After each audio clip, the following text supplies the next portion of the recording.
कति 10 मिनट में कुकर में जमा आसानी ते बनने वाली और या मुंह में पानी लाने वाली पाव भाजी हमने कुकर बनानी है। चलो देखेंगे।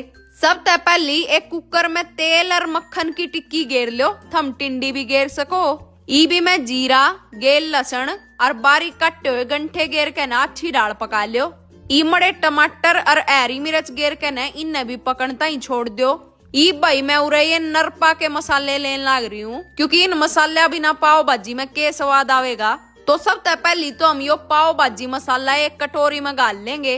इबी से मैं नरपा की कश्मीरी लाल मिर्च, गेल हल्दी, धनिया पाउडर, गेल धोला नून और मड़ा पानी गेर के न इन कती अच्छी दाल मला लो और यो इसका घोल बना कर तैयार कर लो।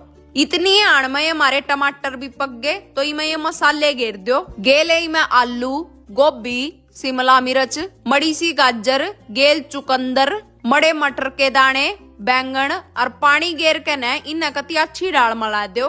बस मलाए पच्छा कुकर का ढक्कन लगा के न इमें मंदी सी आंच पर 3 सीटी लगा लो।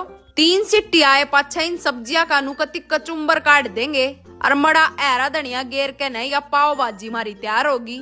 ईब एक बर्तन में मक्खन की टिक्की, मड़ी पाव भाजी और यो नरपा का पाव भाजी वाला मसाला गेर के नहीं नाछी डाल मला लो। मड़ा सा ऐरा धनिया और गेर के नहीं ये पाव के ऊपर धर के नाछी डाल सेक लो। बस गेल की गेले कती गर्मा गर्म पाव भाजी गेल लाइन न मजे तक खाओ और वीडियो ने लाइक शेयर और एक बढ़िया सा कमेंट जरूर कर दियो।